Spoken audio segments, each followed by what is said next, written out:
In the name of the Father, and of the Son, and of the Holy Spirit, God is one. Amen. Well, good morning, everybody. As per normal, the stupid thing is not working properly. But there we go. Let's see what we're irritating. But there we go. Why should I worry about that? It's not... I mean, it is irritating the way that YouTube keeps on changing the way they do things. Never mind. Let's see what we can do. Today we're going to be looking at Acts chapter 20, verses 1 to 6. And today is a sort of rather grim, grisly sort of day. Dark and dreary and so on. But never mind. At least we're all still around. I've got plenty to do today.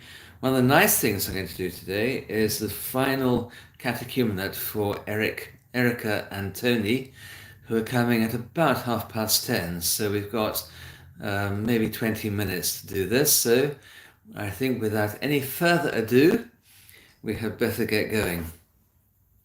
So just 6 verses today, Acts chapter 20, verses 1 through 6.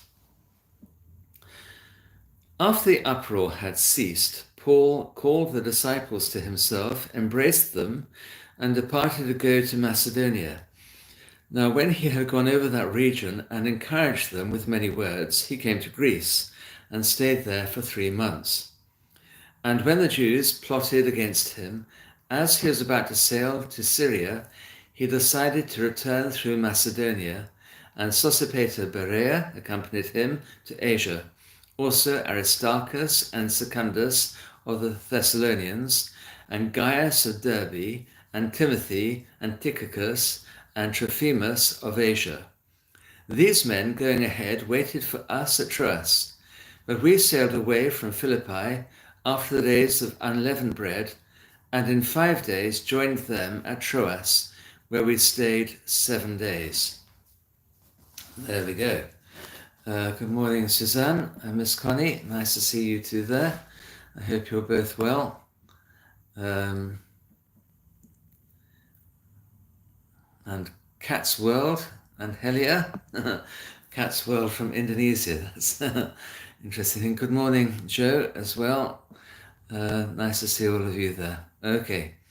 So verse 1. After the uproar had ceased, Paul called the disciples to himself, embraced them, and departed to go to Macedonia. So the disturbance, you'll remember, is that in Ephesus, there was a man called Demetrius, and he has whipped up the people against St. Paul and his teaching because they're losing money because they're no longer selling so many little ornaments, little idols of Diana of the Ephesians and the naos, the little shrines that go with her, made out of silver. So this is affecting the way they're able to continue with what they're doing. So Demetrius stirred up St. Paul, not stirred up the people of there. They had a near riot. It had to be calmed down by the clerk of the town, and everybody was dismissed. St. Paul was kept hidden during this time, and now what happens is that St. Paul calls everybody together, and he's going to say goodbye to them. So things have quietened down. St. Paul, of course, is not happy about this because he doesn't want himself to become the message. You will find that quite a number of apparent evangelists for the Lord want to become themselves well-known and famous, whereas that was not St. Paul's attitude. What he wanted to do was proclaim the Lord. And once he himself became the message, then obviously it was time for him to go. Even though he had been there for 2 years already, this was going to be disruptive for him. So to deflect attention from him and keep it on the gospel, he himself decided to go to Macedonia in northern Greece, what we now call northern Greece. It might actually have been the modern state of Macedonia, which is further north, obviously, than Thessalonica. The two areas, Macedonia and Greece, and Macedonia, the country. And it is said then, aspar amenos. And what this means is to enfold in your arms. Often it's said, said farewell to, but it's clear they had a great big group hug in, everybody hugging each other, because they'll be fairly sure they wouldn't be seeing St. Paul for some long time, if again. So everybody will be hugging him goodbye, saying goodbye to him, and he's going to depart. Okay, so that is that first one, folding them in the arms. Now, when he had gone over that region, he goes to Macedonia. Now, when he had gone over that region, verse 2, and encouraged them with many words, he came to Greece and stayed 3 months. So, I seem to have, he calls everybody together, parakalisas. So, parakalo means thank you now, but it actually means call to yourself. In other words, a warm embrace, but he calls everybody to himself, calls them near, and with polou, much talk. In other words, he calls people together to him. He's not doing any miracles, anything like that. That is not really what they came to do, just as the Lord's ministry often got deflected by the miracles he was doing rather than the teaching he was given. St. Paul is now not doing miracles so much, but he is teaching long lectures, long talks. This emphasis on his teaching and preaching is actually very important. What people often want to see are big signs and wonders. What they often don't want to hear are long talks. But what we need to do, in fact, is to do plenty of long talks so people understand and become mature in their faith. So they're not always after sort of, spiritual highs, but they're after that deep, deep, deep commitment to Christ. And what does he do? He stays there for 3 months. It's quite a long time. So we know that he leaves round about Passover. So he arrives there roughly in December, round about now, where we call in Greece and in Macedonia. We're probably round about the year, 54-ish, something like that. 53, 54. That was the year, if my history treats me well, that Nero came to the throne in Rome after Emperor Claudius had been murdered by his wife. And Nero was his wife's child, who then proceeded to murder her. Nero murdered her.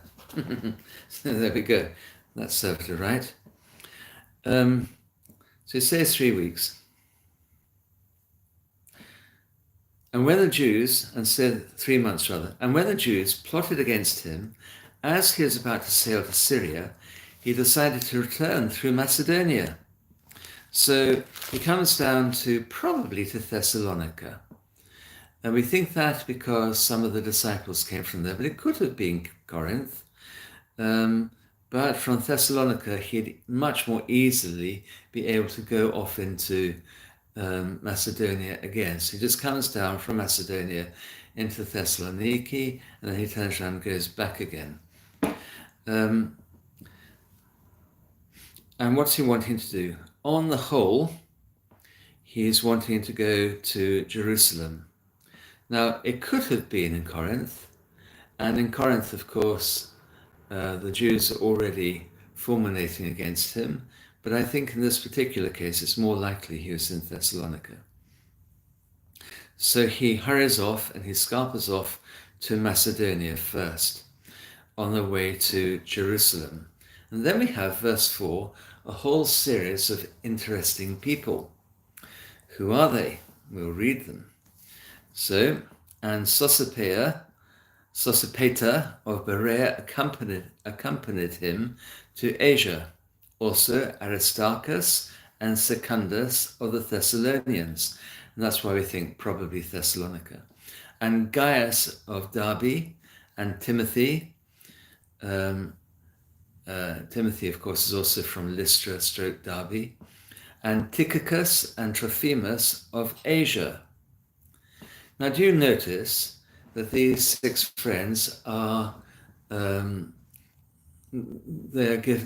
done in pairs? So we have Aristarchus and Secundus, Gaius and Timothy, Tychicus and Trophimus, and that then means that St. Paul is also doing as the Lord did, sending people out 2 by 2. A number of these people are also numbered amongst the apostles of the 70. So it could well be that the ones that the Lord himself put these 2 together, those together, those together, and so on, carried on doing this evangelical work after that. Interesting, isn't it? Interesting people. So let's hear a bit more about them. We'll start off with Sosipater of Berea. He became Bishop of Iconium in the end, and he's also mentioned he's mentioned here in Acts 20, but he's also mentioned later on as well. We think that he died of old age in Corfu, having lived a very full life. There are a lot of stories about Sosipater. You can go and find out about them. I'm sure they'll be on the internet. But if you also turn to the Apostles of the 70, then you'll find that there are little potted biographies of each of them as well. Next one is Gaius of Derbe. And he is mentioned also with Aristarchus. Hang on, let's go on. Aristarchus, next one. So, where are we? Yeah. So we have Gaius of Derbe and Aristarchus and Secundus. So Aristarchus, he's seen here, obviously, he's seen earlier Aristarchus in chapter 19, where he is actually also grabbed and taken off to the forum, or at least the what do they call it? The theatre, where they're having a riot. We think that Aristarchus also went with St. Paul to Rome, and he's mentioned as a fellow prisoner and labourer in Colossians and also in Philippians. So he's an interesting person. Gaius of Derbe, of course, he's mentioned also with Aristarchus here. We know that he was baptized by St. Paul in Corinth. And the third letter of John, is written to Gaius of Derbe. So obviously well known, and he lasts a long time. Next one, Timothy, of course. We know quite a lot about Timothy. He's been with St. Paul in Ephesus, and he's mentioned with Tychicus and Trophimus. So Timothy, we know he's from Lystra. His mother was called Eunice, as my grandmother was called. Her mother was called Lois. And by tradition, he was shy and reserved, quiet and reserved, and having ill health. So he's a delicate lad. We know that although he had partly Jewish, partly Gentile parents, he himself was not circumcised, and St. Paul eventually circumcised him to make him okay with the Jewish people, so he could mission them as well, because he is well versed in the scriptures, having been taught the scriptures by his mother. and grandmother. The reason why we think that he is shy, I can't remember now the verse where it is, but St. Paul writes to a group of people, I forget who they are now, saying, look after him when he comes. Make him feel at home. Makes it sound, this is a shy person. You need to have special care for him, so, take care of him. He ended up his life being stoned to death. So, shy or whatever, he gave his life to the Lord when he was quite elderly. Next one, Tychicus, who St. Paul describes in Colossians as a dear brother and fellow servant. Tychicus is the one who was sent to Ephesus by St. Paul to relieve St. Timothy. So when St. Paul writes to Timothy, asks him to come, and he sends the letter he sends Tychicus with the letter to take Timothy's place in Ephesus so that Timothy can come and minister to Paul in Rome when he's in prison. Next one, Trophimus. He is mentioned also in 2 Timothy. And that is quite interesting because this is several years afterwards. So Trophimus and St. Paul are still on good terms and they're doing things with each other. And in 2 Timothy, Trophimus is also mentioned as a friend and fellow servant of Paul's in Rome. And Paul also says that he left Trophimus in Miletus because Trophimus was ill. So it's interesting to catch up with him later on. It's Trophimus who's going to come back into the story again with interesting results, because in chapter 21, this is chapter 20, so next chapter, you'll find that he appears again in verse 29, because St. Paul is accused of taking this Gentile Trophimus into the temple. You were not allowed to take any non-Jews into the temple. And that is what gets St. Paul arrested, and is the reason why it is that he's taken off to Rome as a prisoner. So there we are. There's a group of people that we can get excited about. All of them interesting, decent people. Paying attention to the Lord, unlike dear Eutychus or Eutychus. So those guys, verse 5, these men going ahead waited for us at Troas. And you'll notice that quite suddenly Luke is talking about us. So he's back with St. Paul, he's joined the group, and this time he's staying with Paul, ministering to him. Luke was a doctor, so presumably Paul was not all that well. And the other guys go ahead to prepare the way at Troas for the Lord, and for the Lord, and also for St. Paul. Verse 6, but we sailed away from Philippi after the days of unleavened bread, and in 5 days joined them at Troas, where we stayed for 7 days. Now that's quite interesting, because the days of unleavened bread are, of course, Passover. So St. Paul, he's been staying there for 3 months. So December, January, February, March, maybe April. So January, February, March, April. So he arrives roughly January in Philippi, and he's staying until the days of unleavened bread. Which is the Passover, which takes place in April, May. Not sure what date, particularly in the year 54.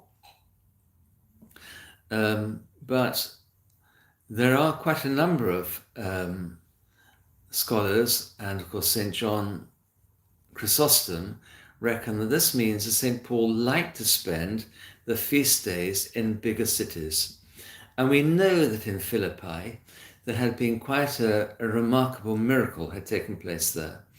You remember that St. Paul had been shoved into prison for healing a girl with an evil spirit, and in the middle of the night he was released with Silas. And everybody knew all about it. There's an earthquake that released them, blah, blah, blah. So presumably there's quite a big Christian community there, and St. Paul celebrates the days of unleavened bread, i.e. the resurrection, in that bigger city with more people. And then what does he do? He sails off to Troas, and there we're going to leave him until tomorrow, God willing. Okay, I've got to go because I've got to set up for a catechumenate class, the last one for Erica and Tony, so God bless them and keep them. We're going through the last little bits of the Divine Liturgy, and then I'm receiving them on Saturday.